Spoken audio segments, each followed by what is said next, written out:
This is Indiana in the Morning on WCCS, AM 1160 and 101.1 FM. And this is, of course, brought to you, as always, by First Commonwealth Bank. And our interviews are brought to you by Marcus & Mack, a law firm representing injured people.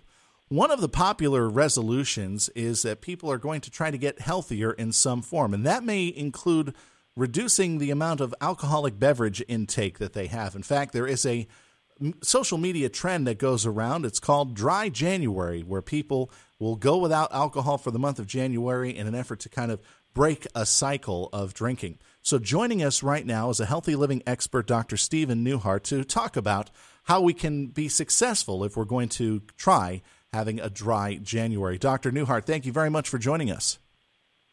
Thank you so much for having me, Josh. It's great to hear from you. It's great to hear from the state that I was born in, actually. I was born in Philadelphia. So. Okay, you're on the eastern side, so we're on the western side. But even though Steelers and the Eagles, they do have a shared history, so I have a lot of respect for the Eagles. Okay. Yeah. Well, so there's Dry January. Dry January. Let's get back on. I think it's very important, and I think the way I want to go with this, I want to use it as a stepping stone to enlighten us to actually get away from alcohol. Mm-hmm. Part of healthy living, I know what we've heard, it's okay to have a little bit here and there, but reality is part of healthy living doesn't include alcohol. So, especially during this time, people have turned to it as, I want to call it a crutch, turned to it as a crutch during a time of increased fear, a lot of cortisol buildup in the body, dopamine is dropped in the brain, and we're using it to boost ourselves back up. But at the other end of this, we have detrimental side effects, correct? We've got chronic disease that can come from all this. Right. If you overdo it, of course, there's an overdoing amount, but a lot of people don't know how to control the addictive substance. They will go too far. Yeah, that's what I was. I was gonna hit that topic right there. The addiction factor. I mean, people may not get the side effects, the physical side effects that we think of when we think of excessive drinking, like either the pleasant buzz or the good feelings, or even the bad feelings that may come the next morning when the hangover comes around. But if they have little by little, they essentially build up an addiction to it. And you brought up the hangover. How many people experienced a detrimental event to their life due to the hangover? Were they crabby to their spouse too many times, and that led to a divorce? Mm-hmm. Did they abuse their child, and they wish that had never happened? There are things that happen due to alcohol consumption that are so detrimental to your life that is why I will say I want to help people remove it forever. Obviously, exercise and community are two of the best ways to kind of do this. Right. And we can go further into that, as substitutes, right? Because you have to find substitutes that will raise the dopamine in your brain without using a substance. But here's where we come into the difficult part, because exercise, we can get that. We can go outside. We can go for walks. We can do whatever we need to do. But when it comes to community, with this COVID-19 pandemic, and as you well know, a lot of the state was shut down and people were told to stay home over the holidays. So it is making that community part of it a little bit more difficult. It is, and that's a discussion in itself. What's healthier? What at this moment, what's healthier? Is the health that we get from being together healthier than what would happen if you were to contract this virus or any other virus? Mm-hmm. There are also there's other aggressive viruses besides what we currently have learned of. So how to answer that question is it's multifaceted. It's not a simple solution. It's not a hide yourself. Right. That's one direction to take.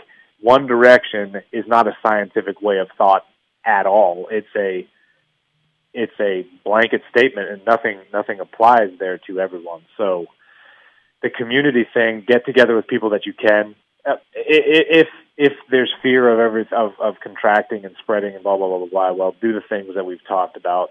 Wear your mask while you're there if that's what needs to happen, or stay 6 feet apart while you're there. But I still believe in in getting together. Texas, Florida. We could talk about Florida. Yeah. Nothing. It's a normal state. They've kind of said all bans are lifted, and that's an interesting thing to see, right? We should think about that, because what they're doing and the lifestyles that we're talking about alcohol here. Yeah. The people that have now started beginning to live a normal life again in Florida probably do not need alcohol as much, right, because they have their community, they have their daily activities. And when we think about getting off of an addictive substance, adding in normalcy, exercise, community, going to the gym, meeting new people, that's part of it, right? There's no simple solution. Right. So you mentioned the community factor and making sure that people do get involved in a community, and you mentioned meeting in person. I'm with our culture now heading towards Zoom meetings, Zoom gatherings, Zoom game nights even. Would Zoom be another method, or a similar video chat service be another method to establishing that community that might support you? I'm a adjunct professor for a local university, and I've taught in the classroom and I've taught via Zoom, and no way is it the same. So let's just say that you and I are in the same room. We both have energy fields, right? There's energy and electricity circulating around our bodies constantly. We're made of electricity.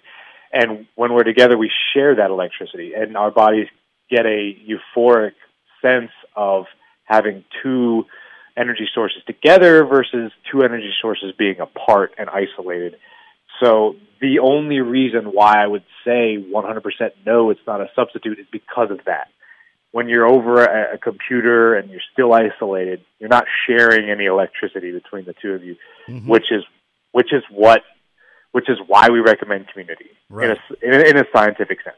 Okay. We're talking with Dr. Stephen Newhart, a healthy living expert, on successful dry Januaries as we approach the new year and people trying to break the cycle of alcoholism and alcohol addiction in this way. So let's focus on the dry January movement. What are some of the best tips that you can recommend for people to have a successful dry January? Well, we have to replace the alcohol with something else, right?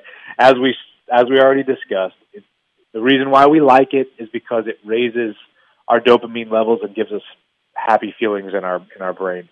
We need to exercise in its place. Okay, so you're going to stop drinking, but you're going to have to exercise in its place. You're going to have to get out and move your body in your house, do whatever.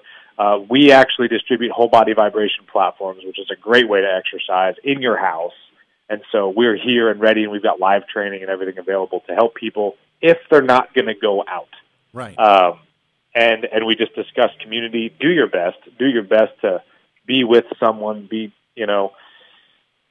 around people is very, very effective. And something new that's coming out, however you have to travel outside your house to do it, is brain training, different types of brain training devices. They're all based on frequency and reading your brain's current brain waves. Neurofeedback is one.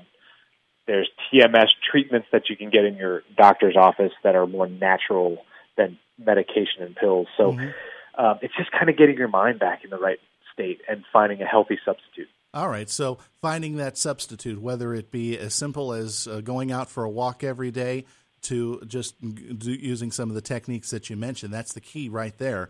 And as we've talked about with some other guests, there is no set path, as you mentioned. There's really just, it really is different for every individual out there. So there really is no guaranteed one straight path to success in this. We have been saying that. I mean, that's been for years. We've been saying, hey, there's not a one-size-fits-all. In the fitness industry, I was a personal trainer for 20 years, and there was never a one-size-fits-all for anybody. Everybody was extremely different. So we have to find what's going to work for people. But having more things to offer, I believe, is a solution. All right, Dr. Newhart, you had mentioned some of the things that you were connected with currently. I believe it was like a fitness program on the internet for people who aren't able to get out. It is, and if people are not going to be able to get out, I studied whole body vibration, a specific whole body vibration platform in my dissertation work, which was a 3-year time period where we completed 3 studies. And I was just looking for something that would be a healthy substitute for resistance training. Like, if you were to be in the gym lifting weights, what could I do that's easy and simple and fits in my home and yada, yada. So we studied these platforms, and we found great things. Increased strength, flexibility, balance, basically doing minimal effort exercise on the device, and it's a great substitute. We then branched out and started creating videos and recordings and things so that people could follow along with those instead of just not knowing what to do with the device when they received it. And so we have that all available online at sbbteam.com. That stands for Science-Based Body. And people could go there, and they can even contact me through there if they want to. And I'd love to talk to people about this, because I think during this time, Josh, people just need somebody to actually give them a little bit of advice, and right. I'm always open to doing that. All right, and that is sbbteam.com. That's excellent. All right, Dr. Stephen Newhart, thank you very much for joining us here on Indiana in the Morning. All the best to you and everybody down there, and have a happy and safe New Year. Likewise. Same to you. Have a great day. Goodbye. See you.